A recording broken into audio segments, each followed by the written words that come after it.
Malia Baker, good to see you again. Welcome back to Popternative. Thank you so much for having me.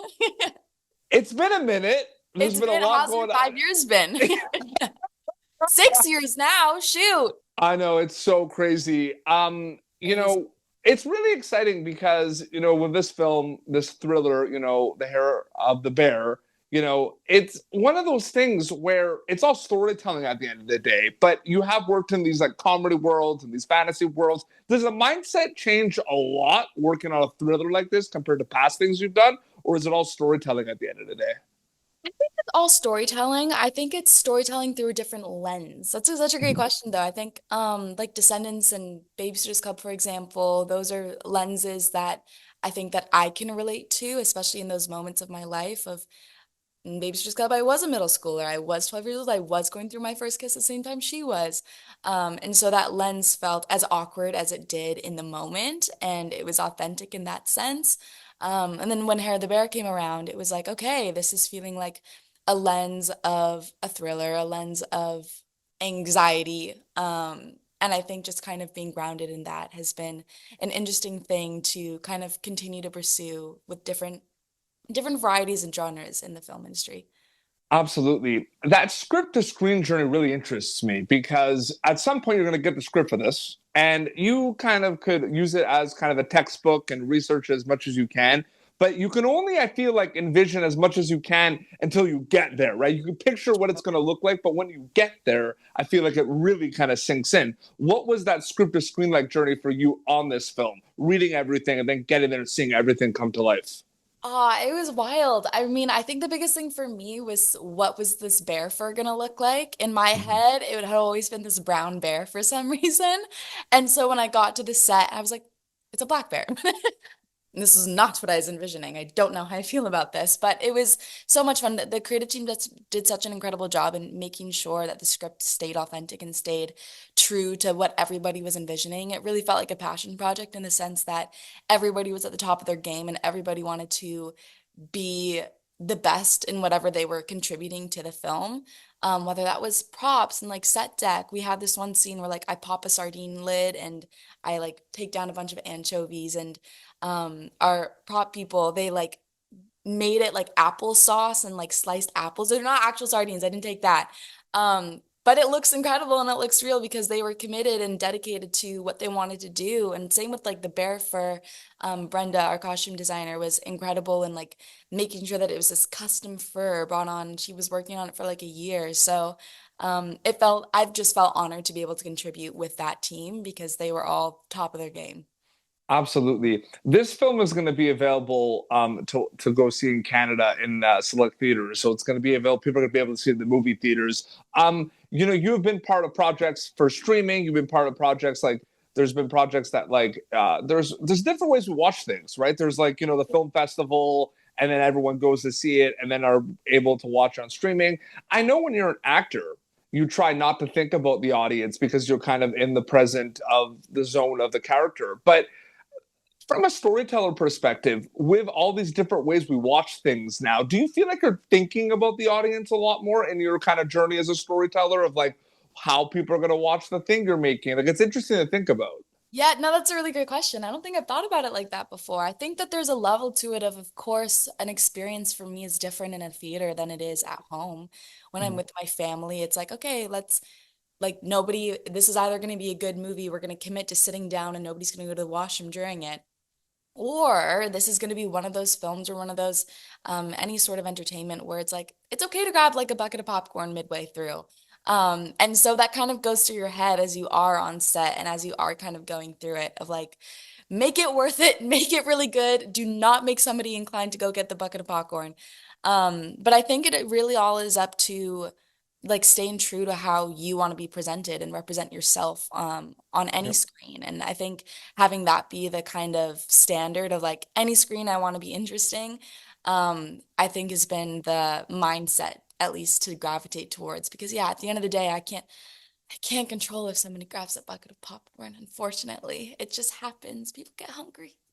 Or also watches a Descendants Resurrect clip on their phone or something. Exactly. No, true. Like, there's such like short form of content now that it's Yes. of course like this is different when you're on like on your phone and like they can crop it differently. It's I don't know, even like your face looks different in my opinion. So The Descendants world took over TikTok, and guess what? It's going to happen again soon. Um, um, but it's interesting.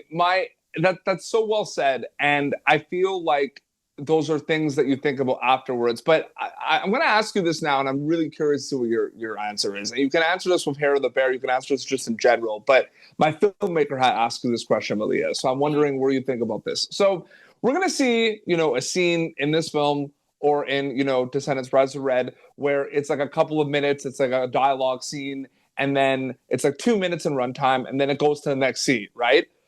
But I know that there's a chance that that scene, even though we see 2-3 minutes, might have taken the whole day or like the whole afternoon or like 3-4 days to film. When those big scenes happen, do they feel like their own mini movie, mini projects, or do they overall feel part of the big project? It's interesting to think about. no, it really is. It's such a well way to put it. It's absolutely its own mini project. It's its own beast at that point. Are you kidding me? I remember we shot Life is Sweeter and it took us just under a week to film the entire number. That was the week of Life is Sweeter. I was like, I start a new project on Monday. It's called Life is Sweeter. And then I ended it, and now I'm a part of the Descendants world again. Same with Hair of the Bear. We did that one like nail scene, and that took the entire day, even though it is like a 5 minute whole sequence. And I remember being like, this is the day, this is its own mini movie, exactly kind of what you said of just Yep. this is its own beast. Because you would absolutely understand. It is never just like as simple as the 2 minute shot that ends up getting being used. Or Nope. sometimes they cut half of it and it's like, all right, we used the entire week on this, but there's nothing else for me to do because it's been cut. So yeah, it's strange to think about. You would for sure understand, I'm sure. It's wild for sure. And yeah, indie filmmaking, you can write textbooks about Textbook documentaries and short films, all about the experience. absolutely. Um, you work on something like, Descendants Rise of Red, and I feel like you were in a unique situation when you were cast for that because there was familiar territory and unfamiliar territory at the same time, For sure. where you knew about like the Descendants world, right? But you didn't know maybe those characters. We've never seen a lot of those characters before, right? Did you feel like you were in a unique casting situation, like when you got cast for that, because of what I just said, like the familiar territory, like you know what's going on, but at the same time you don't know what's going on? It's interesting. Yeah, it is. I think it's because you're a part of this world and it's kind of that spin-off in a way of these characters have held already a legacy and there's a way that you want to give them justice and just justify every story every version of the story if you've heard of like Alice in Wonderland or even like Cinderella and her Glass Slipper. There's so many different retellings and so many different ways of going about it. And I think finding the grounded like your own opinion and authenticity of your own opinion as you're going through it, because that's really the only way you can give validity to the character that you're playing, is if you create that own retelling of yourself. And so I think we were able to do that, and I'm very grateful for that team because they really opened us in with open arms because it's already its own franchise. It's already something to step into, which I think I was familiar with Babysitters Club, for example. I've always joked, I'm like, I'm the reboot kid. I feel like this is something that I get to kind of reinstill, and I love it. But of course, it adds its own pressures and its own uniqueness and differentness when you want to make it something for yourself. But I enjoyed it. It was a fun challenge and a challenge that I wouldn't trade for anything. So to add to that, what is your does it depend on the project, your relationship with the original source material? Because I feel like from an acting storytelling perspective, you can kind of use it, like you could use the Babysitter Club books as kind of reference, but you can also like put them away a little bit because it's like the Netflix live adaptation, right? It's not the book. Like, what is your relationship with source, like original source material? Yeah, I think original source material is exactly that. It's source material. If you wanna study, if you and I think truthfully as you are an actor, it's you have the right to learn all of your stuff.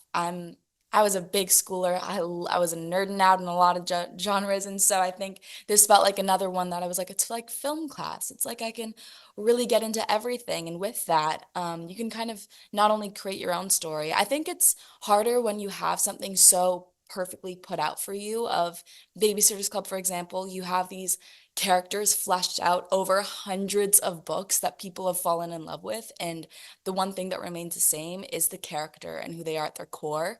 And so that's something that you want to give justice to and you want to be able to portray very authentically and very perfectly. And that's where the pressure comes in. I think Hmm. Descendants, for example, that was something where there was, I hadn't seen this character before. Chloe's new. Chloe is this new rebellion and new sort of princess in her own right, where you get to be creative and get to kind of make your own hundreds of books about this one character, as sort of a way to say. And Hair of the Bear, it was like, this is completely new. There's nothing to step into. And I think that was one of the first times that I was able to do that. And it was refreshing in its own right. But I think because of my brain has been engineered to think in the other ways, it was like, I wish that I had all the source material. I wish that I had countless books to get to. Absolutely. And a couple more questions. Getting back to Hair of the Bear, which I find very interesting. Whether you've been in a set one time or thousands of times, there's always going to be learning experiences that you're going to be able to take for future roles, future projects. For this project specifically, what were storytelling, kind of acting learning experiences from this project that you're going to be able to take for future projects? For future projects, I think I realized my own stamina. I think that we all were kind of in the thick of it, not only because it's a harder shoot because of the script, but it's a harder shoot because of Mother Nature. It's a harder shoot, like there's elements to fight against. And that's something that I hadn't been familiar with before. I'd never experienced a -40. I've never like gone into that. I'm a Vancouver local. This was very new for my sunny BC life. Um, but I think it just kind of proved like, okay, you can power through and you can harness the things that maybe would have set you off, not really set you off, but like maybe would have been something to put you down on another set of like Descendants, for example. Oh, like it's freezing cold in this room. Let's pretend that's not the case and like let's go through it. Versus Hair of the Bear, you're like, let's use it. Let's use it all. Let's like use everything that we were able to feel. And if that like kind of respark things to feel. And I think it was one of those things where I was able to pull from real life a lot more, which I really loved because, yeah, it's an intense story, but I think it's a story that we've all kind of been through before in some way or another. I don't think we're really turning into a bear by the end of our own story, but in some coming of age aspect, I think that's where the heart is. So I think those are things I learned. Hopefully, you'll be able to marinate on those in the future. No, absolutely. And last question. We do know we're getting another Descendants film, which is so Of exciting. course. Um, I know how it is. I know what you like. You can't say much. We're just so Tell me excited. the plot. Well, how exciting was it to get back in that world? Like, take me through like finally getting back and seeing everyone again. Like, what was that like for you? It was wild. It was really wild. I think it was we started, well, Kimmy Gatewood, our director, funnily enough, she did a few episodes of Babysitter's Club with me. And so it was really special. She's kind of been this incredible mentor and auntie figure in my life already. Where every time that I went to LA, I was like, hey, do you want to have dinner? And she's like, yes, absolutely. Yeah, I moved back for like 6 months and she hosted a dinner for me when I was like, I miss my family. She's like, come be a part of mine. I was like, thank you. And so I heard inklings in the Disney building about her being our new director for the next one, but I'd never heard anything confirmed. And when I did hear something confirmed, I immediately called her up and was like, "We're having dinner." And she's like, "Amazing, it's already made."